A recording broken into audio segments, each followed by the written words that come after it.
Shalom, selamat pagi. Saya sangat bersuka cita pagi hari ini karena kita kembali bertemu dalam program Sharing and Inspiring. Saya selalu berdoa saudara-saudara ketika saya sharing firman Tuhan, saudara-saudara semua terinspirasi oleh firman Tuhan karena saya percaya kapan saja firman Tuhan diberitakan, di situ Roh Kudus berkarya, menjamah, menginspirasi, bahkan menolong kita semua supaya kita bisa menjadi pelaku-pelaku firman Tuhan.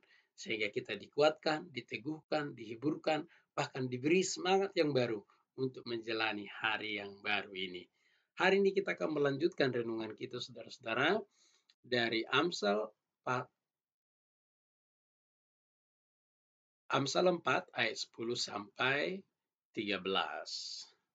Sebelumnya, mari kita berdoa terlebih dahulu. Bapa yang baik, dalam nama Tuhan Yesus, kami bersyukur buat pagi hari yang indah ini. Tuhan sudah melindungi kami, memelihara kami sepanjang malam, sehingga kami bangun dan diberi kesempatan hidup untuk hari ini, untuk memuliakan nama Tuhan. Sebelum kami memulai hari ini ya Tuhan, kami mau belajar firman Tuhan.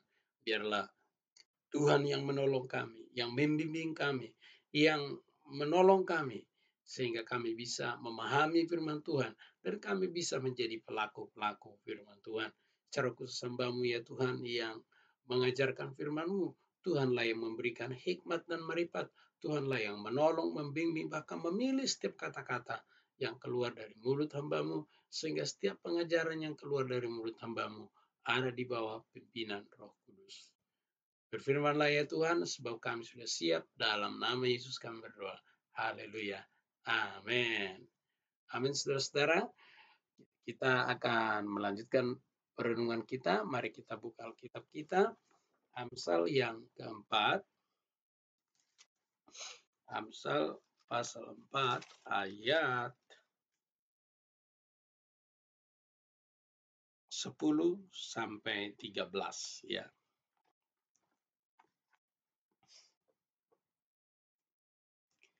Mari kita baca. Saya baca di sini, Bapak Ibu bisa mengikutinya.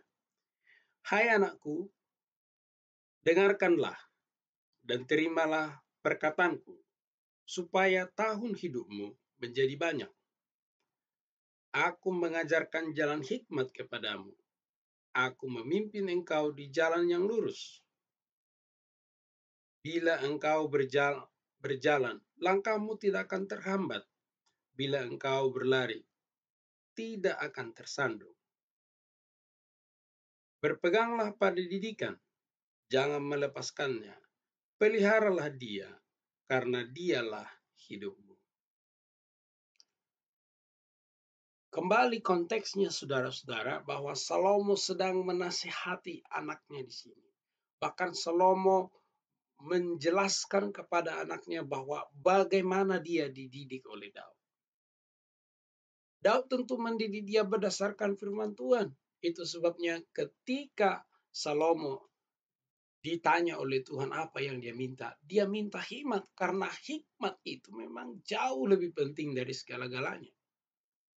Nah, dari pengalamannya bersama ayahnya Daud, dia lakukan itu sebagai patokan, sebagai acuan, sehingga anak-anaknya menjadi anak-anak yang berhikmat, terutama menjadi anak-anak yang takut akan Tuhan.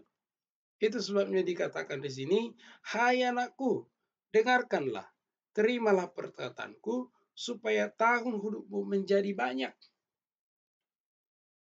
Dan ini sangat relevan dengan firman Tuhan yang lainnya, yaitu ketika kita menghormati ayah dan ibu kita, maka kita beroleh usia yang panjang. Orang tua kita tentu selalu memberikan nasihat yang baik, nasihat yang terbaik bagi kita. Terutama saudara-saudara, kita mendengarkan dan menerima firman Tuhan.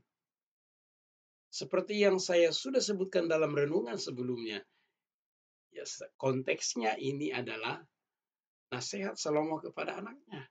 Tapi ini juga firman Tuhan, karena ini adalah ilham Roh Kudus. Maka kita juga harus mendengar dan menerima firman Tuhan. Karena ketika kita menerima firman Tuhan, kita juga diberi umur yang banyak.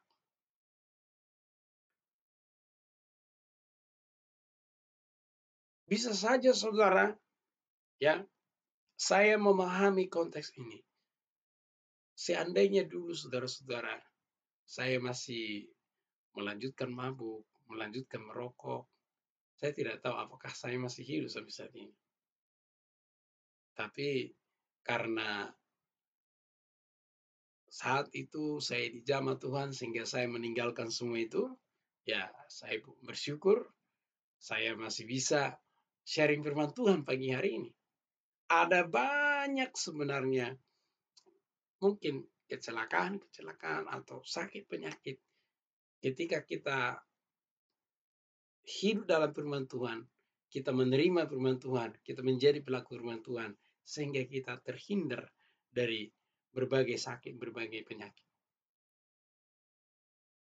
Jadi saudara-saudara, penting bagi kita mendengarkan dan menerima pengajaran orang tua kita, terutama mendengarkan dan menerima pengajaran firman Tuhan.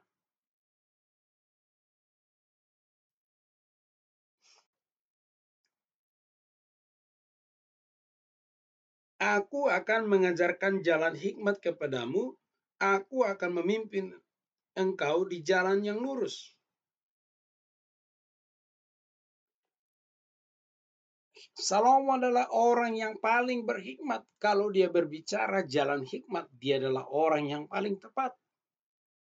Dia mengajarkan jalan hikmat. Lagi-lagi saudara, kalau kita mempelajari kitab puisi, ya, kalau ada yang menjorok ke dalam itu adalah merupakan penegasan. Maka penegasannya di sini, aku akan memimpin engkau di jalan yang lurus. Jalan hikmat itu adalah jalan yang lurus, bukan jalan yang bengkok ke kiri, menyimpang ke kiri dan menyimpang ke kanan. Jalan yang lurus dalam konteks ini, jalan yang lurus berdasarkan firman Tuhan. Jalan yang lurus di hadapan Tuhan. Bukan jalan yang lurus dianggap menurut anggapan sendiri. Karena ada tertulis, ada orang menganggap jalannya lurus, jalannya benar, tapi ujung-ujungnya maut. Hati-hati. Kalau jalan itu menurut kita, anggapan kita sendiri saja lurus. Anggapan kita sendiri aja yang benar, padahal yang lain sudah berkata jangan. Nah, hati-hati. Bisa saja jalan itu adalah jalan yang ujung-ujungnya maut. Apalagi kalau firman Tuhan sudah bilang jangan. Apalagi orang tua kita sudah berkata jangan. Tapi masih menuntut keinginan diri sendiri. Menuntut kemauan diri sendiri. Menuntut kenyamanan diri sendiri. Itu hati-hatilah. Karena jalan itu bisa ujung-ujungnya maut. Tapi yang jelas saudara-saudara, hikmat yang daripada Tuhan akan memimpin kita di jalan yang lurus. Yaitu jalan yang lurus berdasarkan firman Tuhan. Itu sebabnya kita bisa belajar sepanjang kita Amsal ditegaskan oleh Salomo itu adalah takut akan Tuhan, takut akan Tuhan. Ketika kita memiliki rasa takut akan Tuhan, maka jalan kita pasti lurus. Kita tidak menyimpang ke kiri dan ke kanan.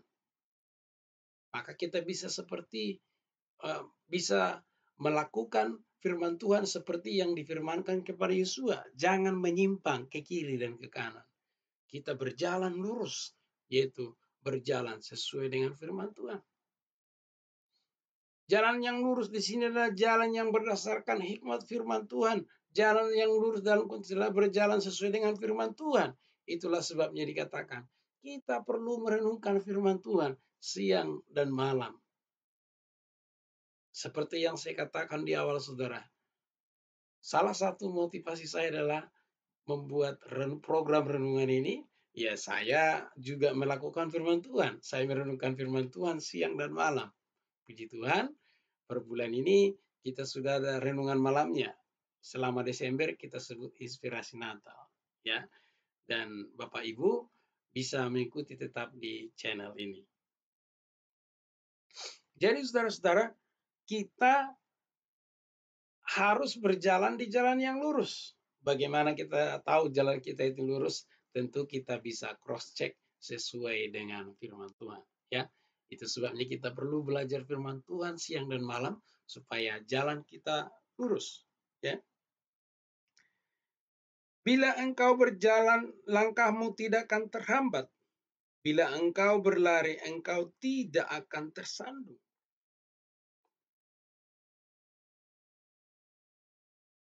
Ada banyak tantangan-tantangan, ada banyak rintangan-rintangan di jalan hidup kita ini. Ada banyak sandungan-sandungan yang ada di depan mata kita. Bila kita tidak berhikmat, kita seringkali tersandung. Bila kita tidak seringkali kita jatuh bangun. Tetapi ketika kita berjalan sesuai dengan firman Tuhan, maka tantangan-tantangan itu, rintangan-rintangan itu, ataupun sandungan-sandungan itu bisa kita lalui. Kenapa? Karena firman Tuhan itu adalah pelita bagi kaki kita, terang bagi jalan kita, sehingga kita bisa melihat tantangan-tantangan itu, sehingga kita bisa melihat rintangan itu. Itulah sebabnya dikatakan di sini, jalan kita tidak terhambat. Mungkin lambat, tapi tidak berhenti. Dan tidak akan tersandung, dan tidak akan sampai terjatuh.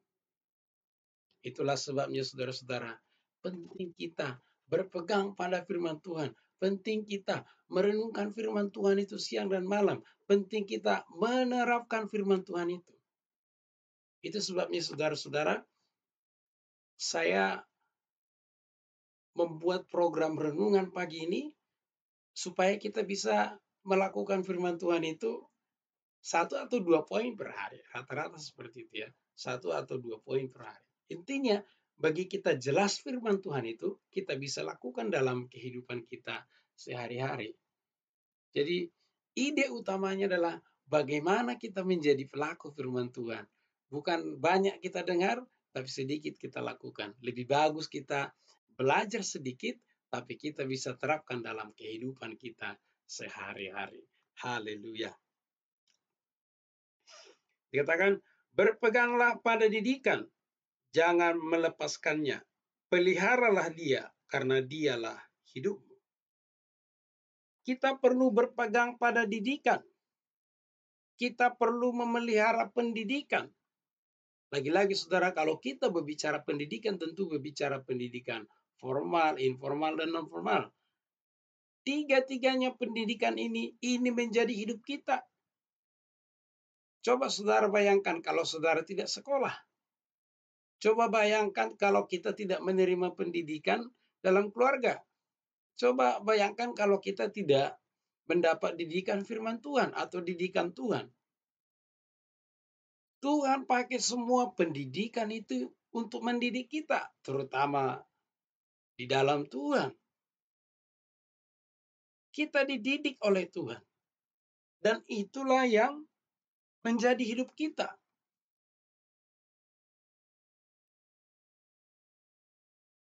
Terutama saudara-saudara, didikan Tuhan.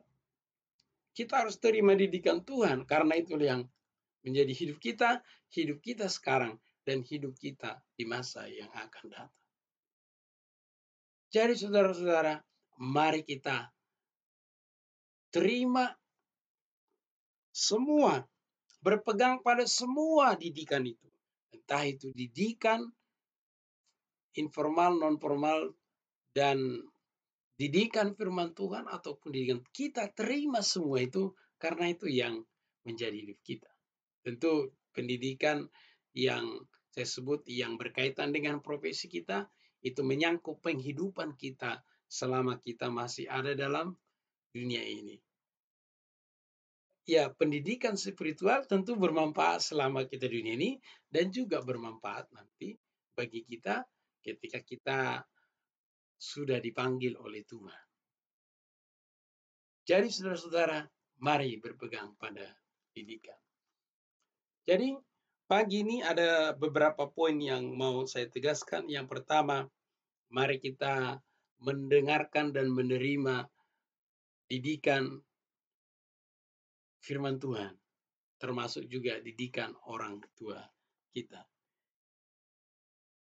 Yang kedua, mari kita berjalan di jalan hikmat, di jalan yang lurus, yaitu berdasarkan firman Tuhan, sehingga kita tidak tersandung dan kita juga tidak akan terjatuh. Mari kita berpegang pada didikan itu, karena itulah yang menjadi hidup kita. Haleluya.